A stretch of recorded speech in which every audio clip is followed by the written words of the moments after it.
Hola. Bueno, hoy vamos a meternos con una situación sanitaria que ha estado generando, bueno, bastante revuelo, ¿no? Sobre todo en redes y entre familias con niños en Sinaloa, México. Sí. Hablamos de un brote del virus Coxsackie. Hay como cierta inquietud, ¿verdad? Especialmente en guarderías, colegios. Vamos a mirar un poco la información que hay. Vale, a ver, vamos a desgranar esto. La idea hoy es entender bien qué está pasando realmente allí. O sea, ¿qué es exactamente este virus del que se habla? ¿Cómo se contagia? Porque parece que muy fácil. Ujú. ¿Qué síntomas provoca? Y sobre todo, ¿qué dicen las autoridades y qué se recomienda hacer?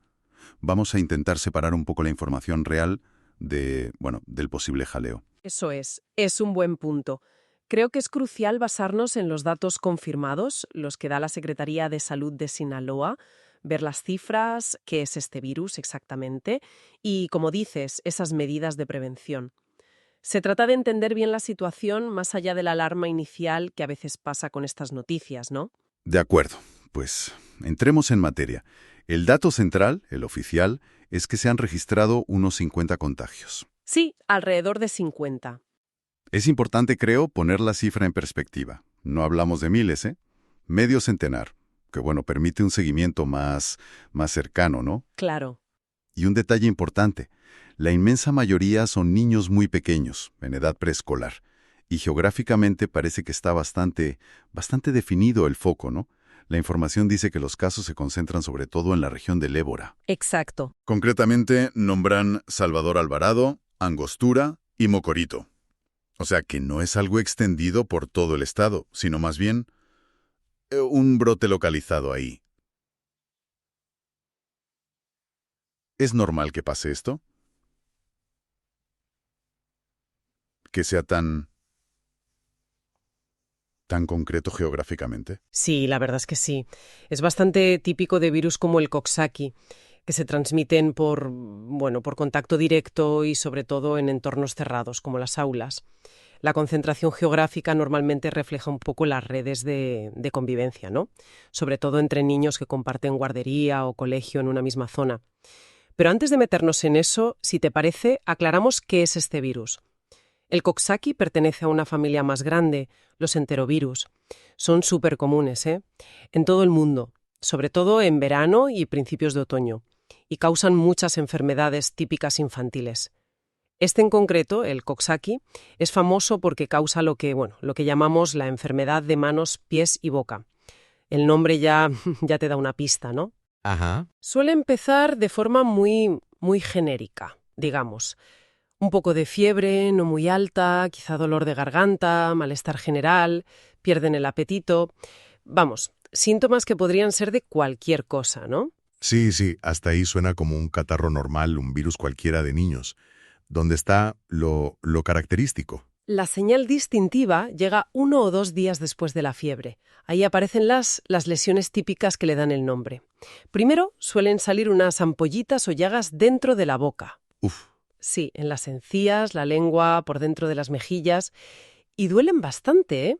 Esto hace que comer, beber, incluso tragar sea muy molesto para ellos. ya me imagino. Y casi a la vez, o un poquito después, aparece una erupción en la piel, un sarpullido. Un sarpullido, tipo varicela. No exactamente como la varicela. A diferencia de la varicela, esta erupción normalmente no pica, o pica muy poquito.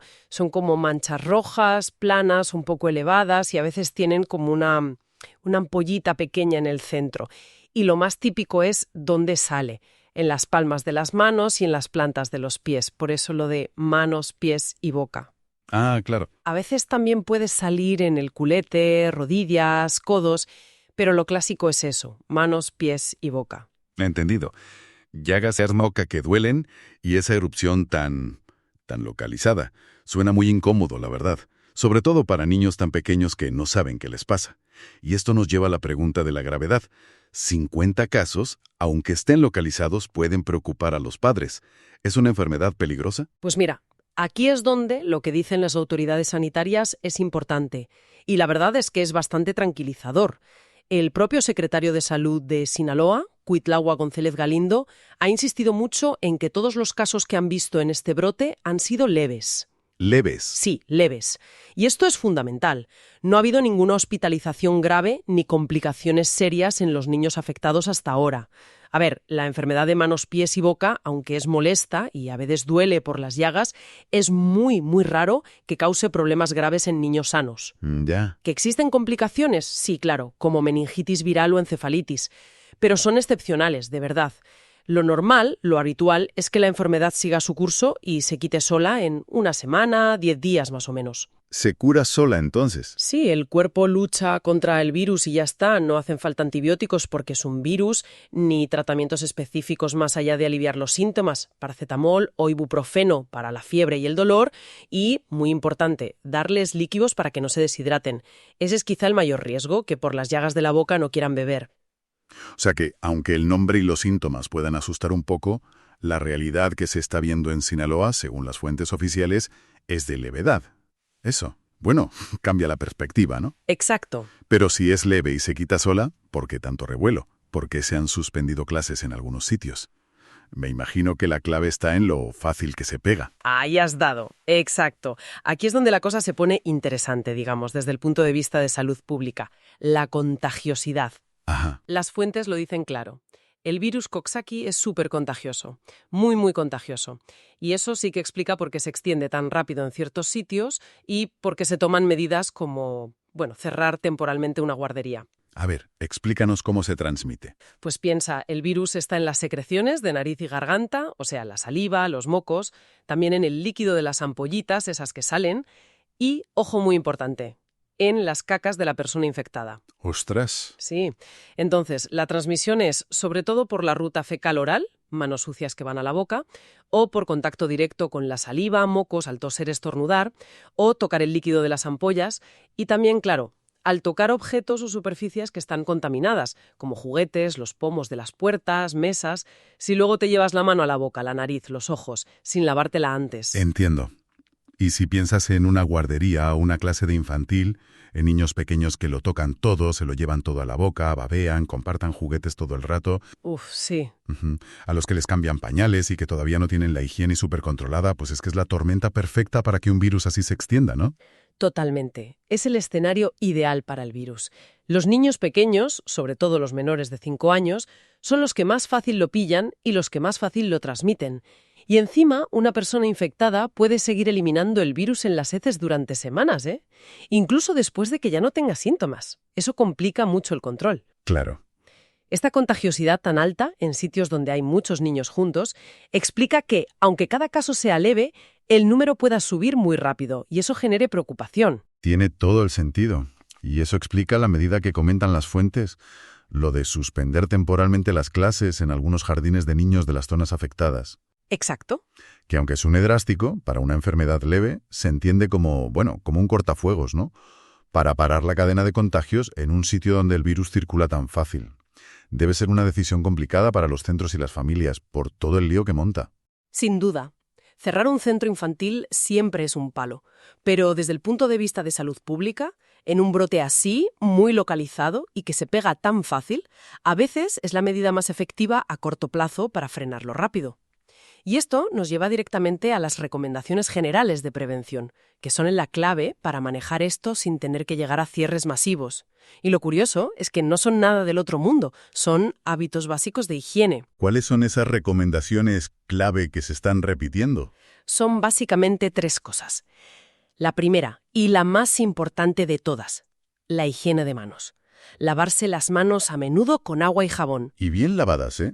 Al menos 20 segundos. ¿El famoso lavado de manos? El mismo. Es crucial hacerlo después de ir al baño, de cambiar pañales, antes de comer o preparar comida, y después de sonarse, toser o estornudar. Si no tienes agua y jabón a mano, un gel desinfectante de alcohol vale.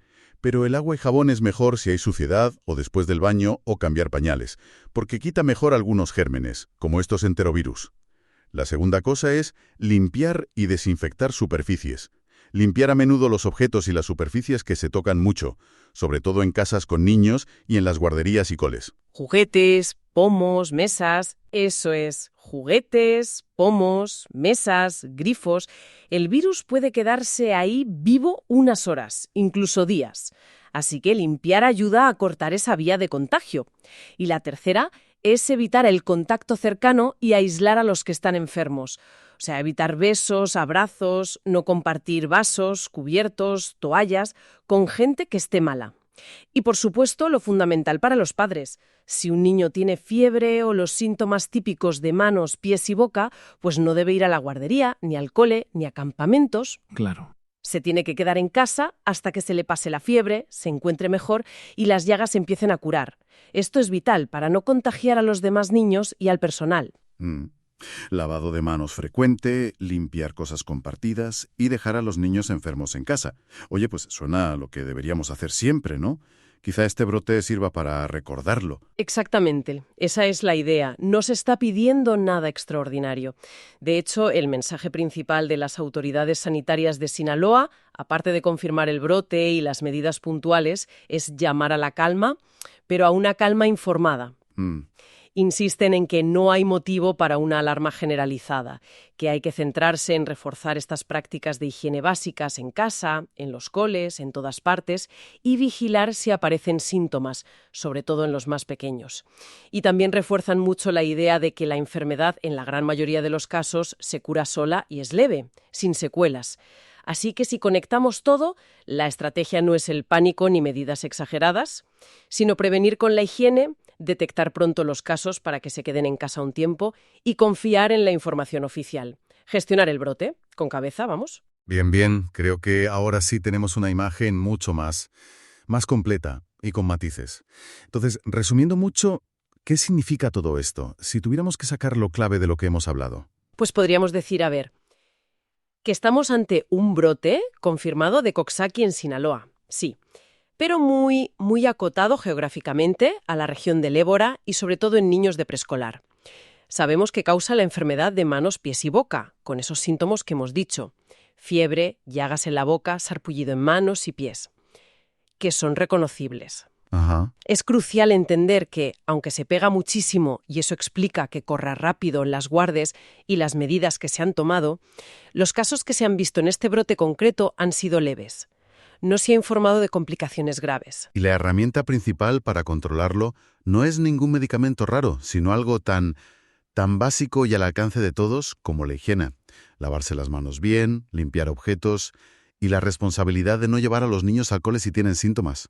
Es un recordatorio del poder de esas cosas sencillas, ¿no? Justo. Si quisiéramos resumir los puntos esenciales de la información oficial, serían esos. 1. Hay un brote real, sí, pero localizado, Ébora, y en un grupo concreto, preescolares, unos 50 casos. 2. La enfermedad que causa manos, pies y boca, aunque es molesta, se ha presentado de forma leve en este brote, sin gravedad reportada. Vale. 3. Se contagia muy fácil, y eso explica la rapidez en los grupos de niños y justifica medidas preventivas puntuales como cerrar aulas. 4. Las recomendaciones se centran en reforzar la higiene básica de siempre y en aislar temporalmente a los enfermos, medidas efectivas y que podemos hacer todos. Y 5. El mensaje oficial es de vigilar y prevenir, pero sin alarmarse, recordando que la infección suele ser benigna y se cura sola.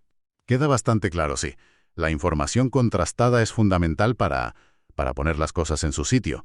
Mantenerse informado por canales oficiales como la Secretaría de Salud y aplicar bien esas medidas de higiene que, aunque parezcan una tontería, son la primera defensa contra este y otros muchos virus. Y evitar caer en bulos o alarmismos innecesarios. Así es. Y fíjate, esta situación concreta en Sinaloa, este brote de Coxsackie, aunque sea localizado y de bajo impacto clínico por ahora, invita a pensar un poco más allá, ¿no? Esto plantea una pregunta importante. ¿Qué nos enseña algo así sobre cómo nos relacionamos con las enfermedades infecciosas comunes ahora, después de la pandemia? ¿A qué te refieres exactamente? Pues me refiero a que, por un lado, venimos de un tiempo de estar súper alerta con la salud, ¿no? A nivel global. Pero, por otro lado, virus como este, el Coxsackie, han existido siempre y han causado brotes parecidos en guarderías y coles todos los años. Y a lo mejor no se les daba tanta bola mediática o no generaban tanta preocupación. Ya. Entonces, sabiendo lo fácil que se extienden estos virus comunes donde hay muchos niños juntos, Nos recuerda este brote la importancia de esos protocolos básicos de higiene y salud pública que a veces damos por sentados. Puede ser. Hemos quizá relajado un poco esas rutinas sencillas, lavarse bien las manos,